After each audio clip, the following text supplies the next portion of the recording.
Hi, my name is Abigail Taylor. I'm the Executive Director at Seekhaven here in Moab, Utah. We serve Emory, Grand, and San Juan counties. We're a really interesting space here in Utah. Our region is beautiful. If you haven't been down here before, you're missing out. But we have a lot of, we serve a rural community. We have folks that have a lot of barriers to access services, such as transportation, housing, affordable housing specifically, and childcare, things like that.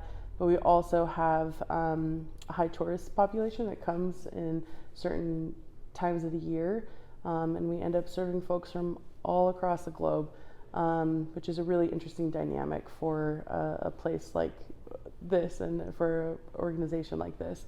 I've been at Seekhaven for 6 years and in my role for 3. I started during the pandemic, which is a really rough time to get a promotion, but we've been through a lot through that time. We saw a peak in services, experienced a decent amount of turnover, things like that. But I think now that we're coming out on the other side, we're coming back stronger and focusing on expansion and improving services. We have a shelter that has 8 beds. We can serve 8 adult women at a time. We serve men off-site in hotel rooms, and we're unfortunately unable to serve families larger than 3 members at a time. We serve those folks in a hotel as well. We have a very vibrant outreach program. We have advocates that can support clients in receiving medical services, going to court, housing, and really anything else that they need as they identify their own goals, and we support them through that work. We access many financial aid programs throughout the state and then have funding within our own program to support survivors in acquiring new housing and other emergency needs. Seekhaven received housing funding in 2018 and has done a lot of work in that regard. And again, because we have such a terrible housing crisis in our community, that funding has been so helpful in making sure that survivors have a safe place to land after they're in the shelter or even before having to enter the shelter. We have a transition specialist that helps with that work, and again, our housing program is something that we're really proud of. Moving into fiscal year 24, we should have 3 different funding streams supporting that work. Something that I've been really passionate about in my position is promoting interdisciplinary work and connecting with our system partners to work together in a holistic manner to capture individuals that are at high risk and just experiencing victimization. When I first started at Seekhaven, that was an area of growth that we really needed to focus on, and a lot of our relationships felt pretty antagonistic and unhealthy. And I'm really proud to say that nowadays we have open dialogue and regular communication with our community partners. Law enforcement has come around quite a bit in recent years. We also utilize our system advocate in pretty consistently. And I'm glad to say that we get a lot of soft handoffs from the system, which I think really makes a big difference in meeting clients where they're at, but also working as a team and recognizing each other's roles in supporting victims that are going through the system. Seekhaven also works closely with the local CJC office, and we're trying to work harder on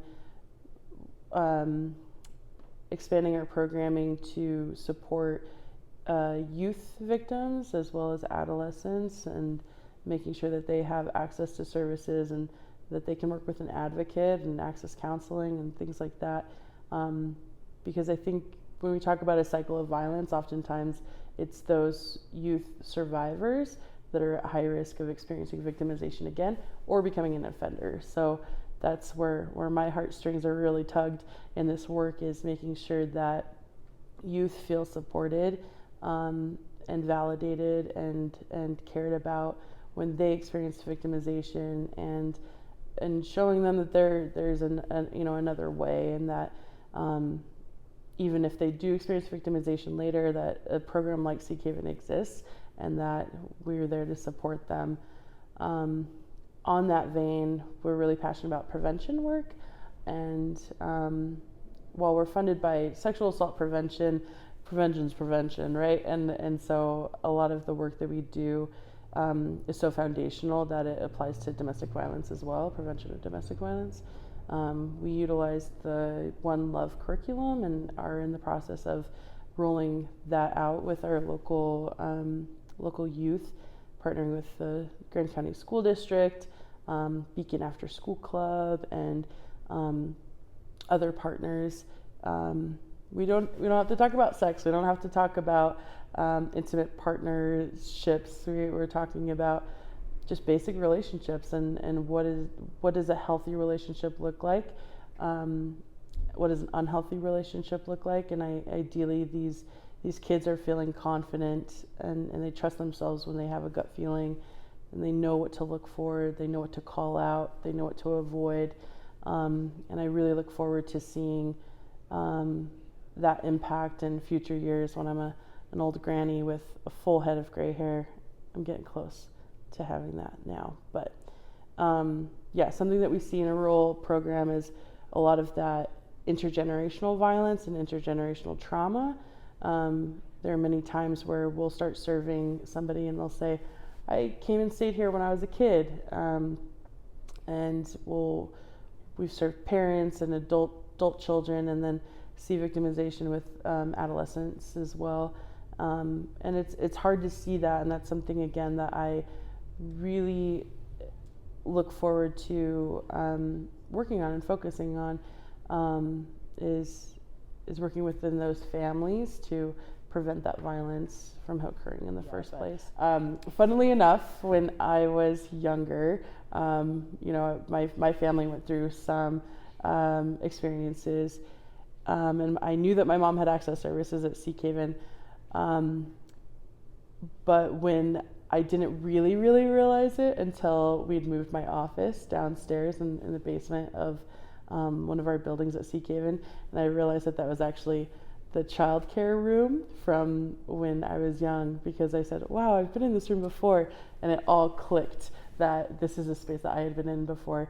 And it's really funny to work, again, doing this work to prevent violence and for future generations, and be in the exact same space as I was when I was a young kid, receiving childcare when my mom went to a group session. So again, super happy to be here and doing this work, not only for myself, my own family, my own community, but for the young kids and the young little Abbies running around that deserve that support and deserve that safe space.